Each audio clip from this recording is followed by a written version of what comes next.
Today we're gonna try Tina's Jimmy. Steak and cheese. Steak and cheese. This is 3.5 pounds of chimichangas. 3.5 pounds.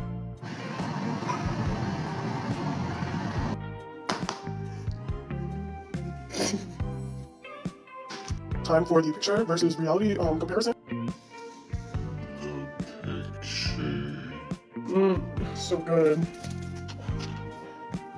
What do we think?